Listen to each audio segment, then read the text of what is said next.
Assalamualaikum warahmatullahi wabarakatuh. Halo teman-teman, kembali lagi bersama saya Risma Rahmatus Salimah. Nah, jadi pada video kali ini saya akan mempresentasikan hasil dari praktik kerja lapangan yang berjudul pemasangan fiber to the home di PT Mandiri Media Data Alfarici. Sebelumnya saya mau mengucapkan terima kasih yang sebesar-besarnya kepada Bapak Rudi selaku pimpinan PT Mandiri Media Data Alfarici, Bapak Jaja Sudrajat selaku Ketua Pelaksana Praktik Kerja Lapangan ini, Bapak Abdul Luhur Kudus selaku Kepala Konsentrasi Keahlian Teknik Komputer dan Jaringan, kemudian Bapak Yusa Yuliansa selaku Guru Pembimbing dari Sekolah SMK Negeri 1 Majalengka, dan Bapak Dede Wahyudin dan Aulia Apriyadi selaku pembimbing selama menjalani praktik kerja lapangan di perusahaan. Nah, sebelumnya saya akan memperkenalkan diri terlebih dahulu. Nama saya Risma Rahmatus Salimah dari kelas 12 TKJ 1. Tempat tanggal lahir saya adalah Majalengka, 6 Mei 2008. Nah, selanjutnya saya akan menjelaskan latar belakang dari PKL ini. Nah, praktik kerja lapangan atau yang bisa kita sebut dengan PKL ini adalah suatu kegiatan pembelajaran dengan melaksanakan praktik kerja langsung bagi siswa di dunia kerja dan merupakan salah satu syarat yang harus dipenuhi oleh seluruh siswa SMK Negeri 1 Majalengka untuk mendapatkan kelulusan. Nah, dari kegiatan praktik kerja lapangan ini dilaksanakan pada perusahaan atau industri ya teman-teman. Nah, dengan adanya PKL, siswa-siswi ini dapat mengaplikasikan teori yang telah didapat di bangku sekolah dengan cara mempraktikkan secara langsung pada pekerjaan yang ada di perusahaan. Maka dari itu, siswa-siswi dapat mempersiapkan dirinya dengan baik sebelum masuk ke dalam dunia kerja. Nah, jadi itu dia adalah latar belakang dari PKL. Kemudian di sini ada tujuan dari praktik kerja lapangan. Yang pertama itu adalah dapat meningkatkan dan menerapkan pengetahuan, pemahaman, dan kemampuan siswa dari bangku sekolah hingga mengaplikasikannya di dunia perusahaan atau industri. Yang kedua adalah memberikan kesempatan kepada peserta didik untuk mengembangkan kepribadiannya yang berkarakter sesuai dengan nilai-nilai positif yang tumbuh dan diperlukan oleh masyarakat, khususnya di dunia kerja yang ditekuni. Yang ketiga adalah untuk mendapatkan pengalaman baru pada dunia kerja secara langsung, sehingga dapat memahami kegiatan di perusahaan. Selanjutnya, yang keempat adalah untuk mengembangkan kepribadian, melatih disiplin dalam mengerjakan suatu pekerjaan, serta rapi dalam melaksanakan setiap pekerjaan. Nah, jadi itu dia tujuan dari praktik kerja lapangan. Kemudian di sini ada manfaat praktik kerja lapangan. Ada beberapa manfaat yang dapat diperoleh. Yang pertama ada manfaat bagi siswa, yaitu peserta didik dapat mengasah dan meningkatkan keterampilan teknis atau hard skill serta keterampilan non-teknis atau soft skill yang tidak diajarkan di kelas. Yang kedua adalah untuk membangun rasa percaya diri, disiplin, tanggung jawab, dan kemampuan adaptasi yang lebih baik untuk menghadapi dunia kerja. Adapun manfaat bagi sekolah, yaitu meningkatkan kualitas lulusan melalui pengalaman kerja langsung selama PKL.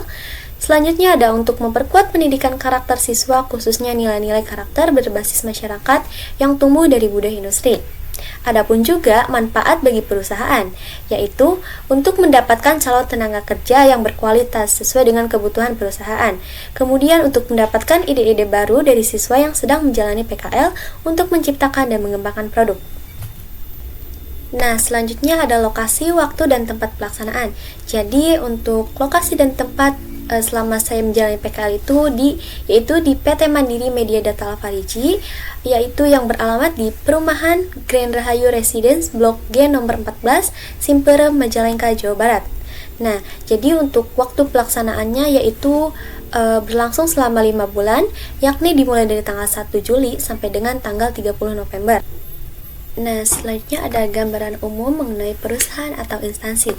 Nah, jadi Mandiri Media Data Alfarici atau yang bisa disebut dengan Mandiri Net adalah sebuah perusahaan swasta yang telah berdiri di Majalengka sejak tanggal 1 September 2018 dalam bidang penyedia jasa layanan internet. Nah, Mandiri Net ini sudah memiliki banyak titik coverage area di wilayah Majalengka Kota serta memiliki kualitas internet yang sangat baik. Nah, PT Mandiri Media Data Alfarizi ini telah berdiri selama 7 tahun.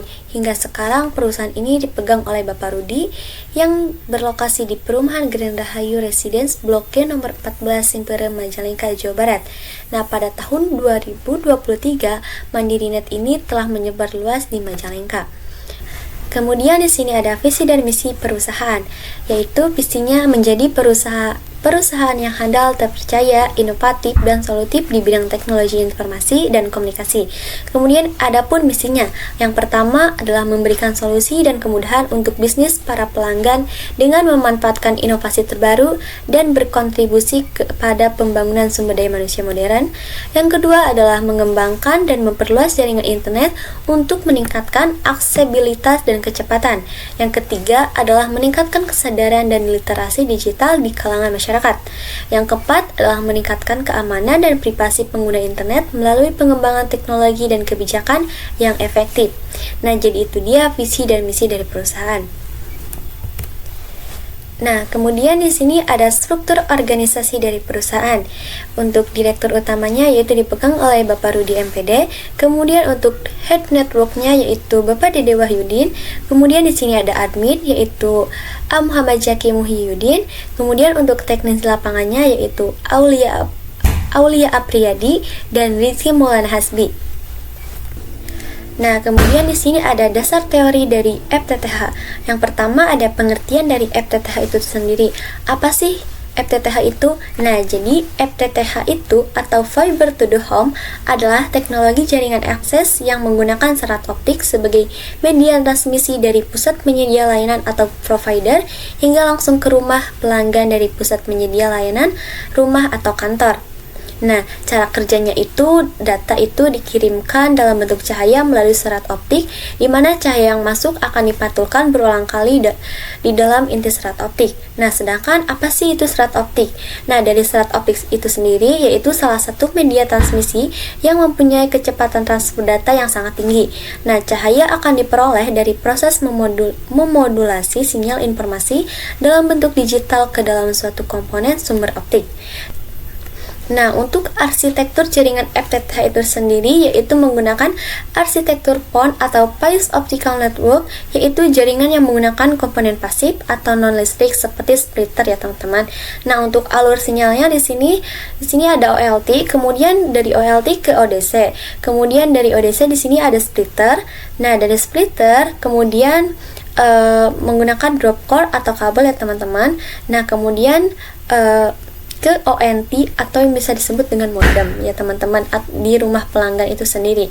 Nah, jadi itu dia gambaran mengenai tentang arsitektur jaringan FTTH atau Fiber to the Home ya teman-teman.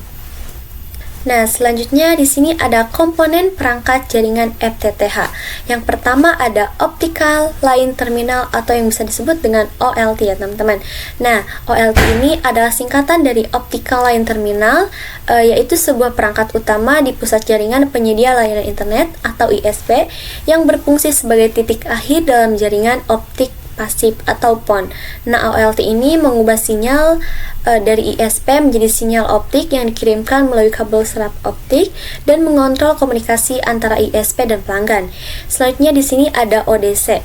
ODC ini singkatan dari Optical Distribution Cabinet, yaitu sebuah kotak atau kubah yang berfungsi sebagai titik terminasi dan distribusi utama untuk jaringan kabel serat optik berkapasitas besar, yaitu memecahnya menjadi kabel-kabel berkapasitas lebih kecil untuk didistribusikan ke pelanggan.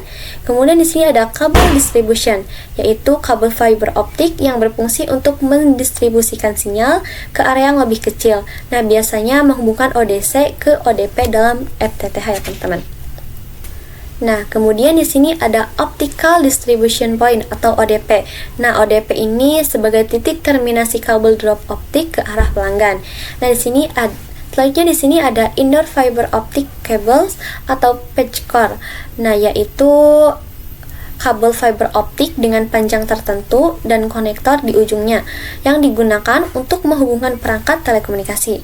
Nah, selanjutnya di sini ada Optical Network Terminal atau Optical Network Unit atau ONT atau ONU yang bisa kita sebut dengan modem. Nah, yaitu sebuah perangkat yang mengubah sinyal cahaya dari kabel serat optik menjadi sinyal listrik ya teman-teman. Nah, jadi itu dia komponen perangkat jaringan FTTH. Nah, di sini ada cara kerja di perusahaan atau instansi. Jadi selama saya praktik kerja lapangan di PT Mandiri Media Data Alphadigi ini, banyak sekali pengalaman atau pekerjaan yang dapat bermanfaat bagi saya, yaitu pekerjaannya yang pertama ada pemasangan fiber to the home atau FTTH, yang kedua ada konfigurasi perangkat modem, yang ketiga konfigurasi dasar-dasar mikrotik, yaitu membuat hotspot. Yang keempat ada perbaikan kabel fiber optik yang putus. Yang kelima ada penarikan dan penyambungan kabel atau patchcore. Yang keenam ada splicing atau penyambungan fiber optik. Yang ketujuh ada penyambungan kabel fiber optik di dalam JB atau join box. Kemudian ada perbaikan redaman yang tinggi, belajar jadi admin melayani pembayaran, kemudian promosi atau sales marketing, dan survei lokasi ke pelanggan yang terisolir. Nah, jadi itu dia cara kerja di perusahaan instansi ya teman-teman.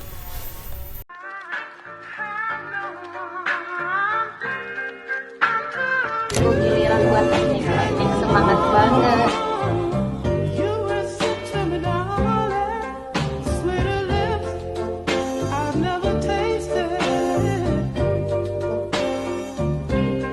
Mana? Nah, selanjutnya di sini ada gambar kerja atau flowchart dari pemasangan FTTH itu sendiri.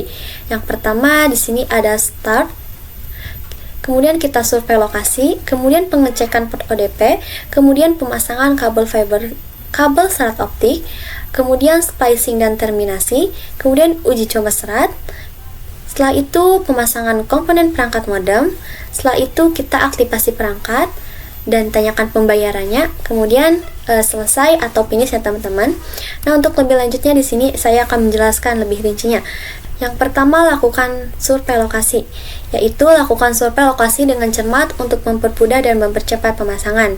Nah, kita lihat dulu rumahnya di mana dan tanya kepada pelanggan atau user mau dipasang di mana perangkat modemnya dan untuk akses kabelnya mau lewat mana. Nah, survei ini bisa memudahkan untuk mempercepat dan memperkirakan panjang kabel serat optik yang dibutuhkan. Nah, sehingga mempermudah dan mempercepat pemasangan. Yang kedua ada pengecekan port ODP. Cek ODP yang kosong untuk memastikan ada slot atau port yang masih kosong dan mengukur jarak dari rumah user sampai ke titik ODP. Setelah pengecekan, kita ukur jarak user untuk mengakses jalur yang benar.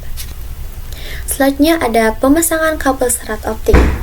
Nah, awalnya kita melakukan splicing terlebih dahulu menggunakan alat splicer untuk menghubungkan kabel fiber optik dengan kabel patchcore dan kita sambungkan ke ODP yang kosong. Nah, diusahakan untuk hasil splicingnya itu 0,01 ya teman-teman, agar redaman bagus dan membuat koneksi stabil dan terhindar dari trouble atau kabel sambungan cepat putus.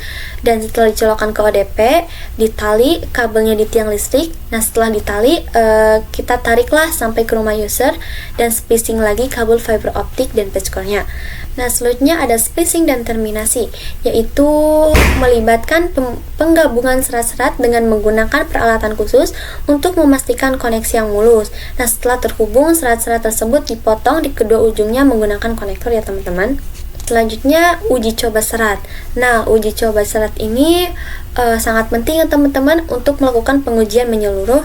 Nah, proses ini juga bisa membantu mengidentifikasi potensi masalah yang dapat mempengaruhi kualitas sinyal. Kemudian kita pemasangan komponen perangkat modem, yaitu memasang perangkat modem dan adaptor yang sesuai yang diinginkan pelanggan atau user ya teman-teman. Kemudian ada aktivasi perangkat, yaitu dengan cara REQ PPOE ke bagian ISP operation agar dapat mengaktifkan jaringan WiFi-nya ya teman-teman. Nah, di sini kita lakukan proses aktivasi ya teman-teman. Setelah itu kita tanyakan pembayarannya mau cash atau transfer. Nah, adapun juga hasil dari yang saya dapatkan selama PKL itu. Yang pertama ada mendapatkan pelajaran dan ilmu baru selama kegiatan praktik pekerjaan lapangan, kemudian mendidik kita menjadi disiplin, penuh tanggung jawab, dan memperluas ilmu pengetahuan dalam bidang teknologi dan memperkenalkan dunia kerja. Selanjutnya adalah mendapatkan ilmu yang berkaitan dengan fiber to the home, teknologi yang efektif untuk menyediakan kecepatan internet yang sangat cepat dan kualitas jaringan yang stabil. Nah, di sini juga ada keterlaksanaan atau faktor pendukung dan penghambat. Di sini ada faktor pendukung. Yang pertama ada bimbingan dari pembimbing lapangan yang baik dan lingkungan kerja yang baik. Kemudian, jarak tempuh dari rumah ke tempat PKL dekat sehingga memudahkan akses transportasi. Kemudian, fasilitas yang disediakan oleh perusahaan memadai dan memenuhi target sehingga dapat membantu dalam pelaksanaan pekerjaan. Kemudian di sini juga ada faktor penghambat. Yang pertama ada kurangnya pengalaman di lapangan, sehingga pekerjaan yang dikerjakan terkadang terganggu dan membutuhkan waktu yang lama. Kemudian ada kendala teknis, yaitu terkadang alat yang kita gunakan juga bisa rusak, sehingga menghambat proses saat melakukan pekerjaan tersebut. Kemudian ada cuaca atau kondisi lapangan yang tidak menentu ya teman-teman. Nah, setelah itu juga ada manfaat yang dirasakan. Yang pertama ada dapat mengenal lebih banyak lingkungan pekerjaan di dunia industri atau dunia usahanya, khususnya di PT Mandiri Media Data Alfarici.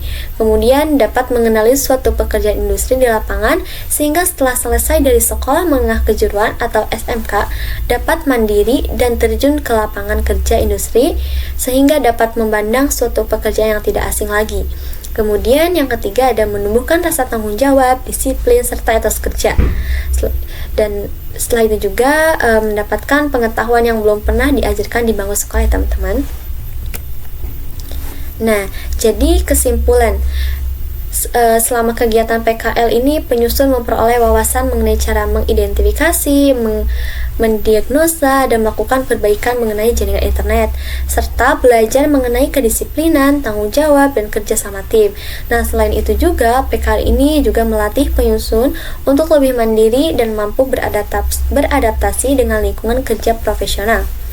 Nah, dari hasil praktik kerja lapangan atau PKL ini yang sudah dilakukan oleh saya mengetahui bahwa dunia kerja ini sangat berbeda dengan teori-teori di sekolah.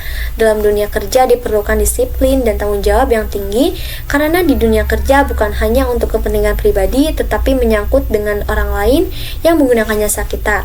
Nah, setelah melaksanakan PKL ini selama 5 bulan, saya mendapatkan pengalaman kerja, ilmu yang belum saya ketahui, dan juga rasa puas mampu menyelesaikan masalah orang lain ya teman-teman. Nah, jadi ini ada beberapa dokumentasi selama saya praktik kerja lapangan di PT Mandiri Media Data Alfarici.